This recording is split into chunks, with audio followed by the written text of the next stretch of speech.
Welcome to Data Solution. Hope you are doing well. In this video, we will learn about how to calculate moving average using analytical function. So before going forward, I request to viewer to please subscribe the channel and like this video if you find this video helpful.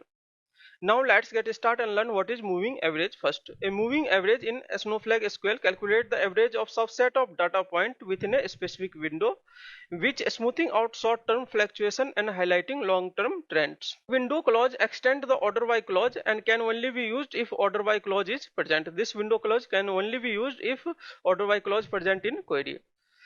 It has two basic form: range between a start point and end point, this is by default, and row between a start point and end point. Row between specify a fixed number of row relative to current row, and range between specify the range of value in a column relative to a current row. So let us demonstrate using example.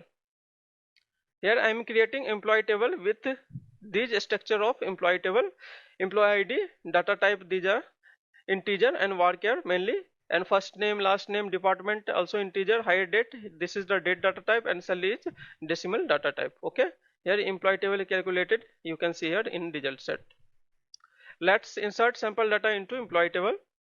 Here we use only 6 record for our demonstration, and these 6 record inserted in the respective column in employee table using insert into command. Okay, so let's validate. Here you can see here 6 record inserted into employee table. We will put all this code which demonstrate here in description box. You can copy from there and do practice as we do now.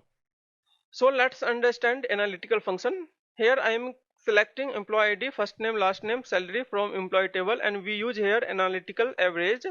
Here average of salary. This statement calculates the average of salary across all employee in a employee table, and this result set of this salary put in each row of the salary. So let's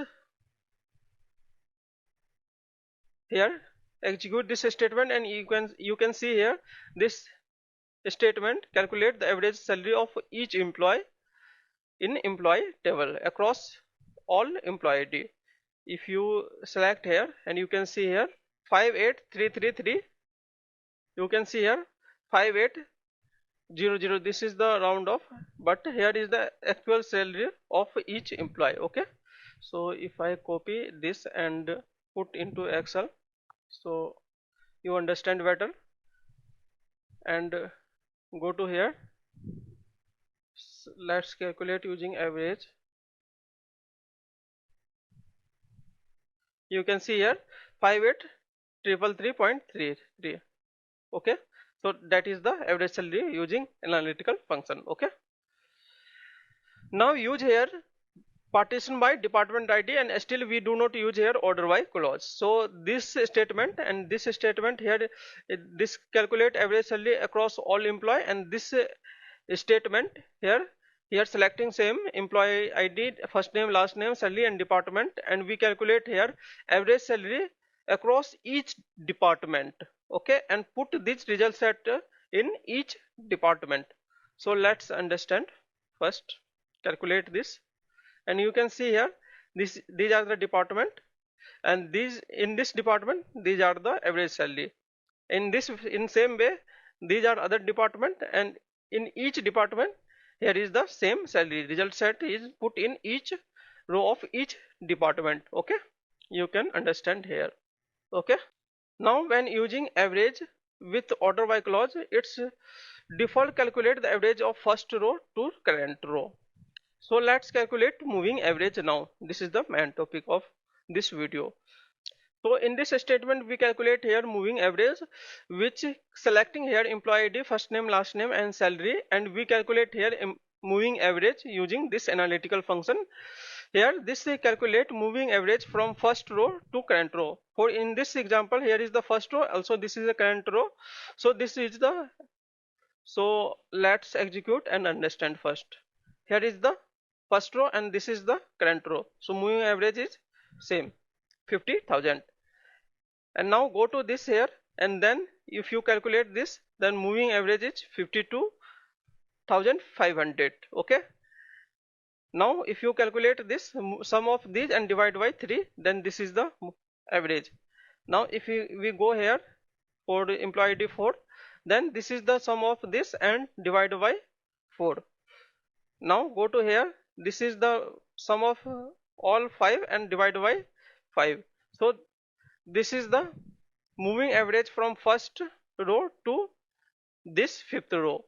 Okay, so this is the moving average you can calculate here. This statement and this statement is same, because order by clause by default take range between unbound preceding and current row. Means unbound means starting from first row to current row. Okay, if we do not use any partition by clause, then it's if we use here partition by clause, then according to partition it's take first row from that partition. If you do not use, then start from first row to current row. Okay, for example, if we want to calculate this average of employee ID 4, then start from first row, go to this current row. Okay, and this is the average salary. Now let's do one more use cases to calculate moving average, which smoothing out short-term fluctuation in sales amount. So let's calculate table here, sales data with sales date and sales amount. For example, this is the stock market trading data which sells on the sales date, and this is the sales amount. Okay, so let's understand and calculate. Here table created successfully, sales data. Let's insert sample data into this table, sales data, which called here 5 record inserted. Now we are calculating here moving average with smoothing out short-term fluctuation in sales amount.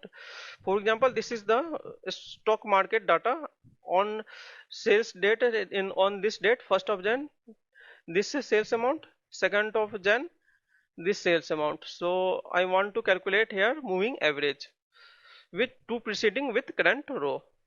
So average of 3 day before, average of 3 day, two preceding means and current row means average of 3 day. So over time, so here I will execute this statement and we select here sales date, sales amount and average of 3 day. By calculating here analytical function, we apply here analytical function order by sales date row between two preceding and current row. Here for example, this current row there is no any preceding amount, so average is 100. Here for this 150 on 2nd Jan, two preceding only one available, so average amount is 125. Two preceding means first and second and with current row, so average salary is 150. For example, take here 4th of Jan, 1 and 2 means average of these three to 200.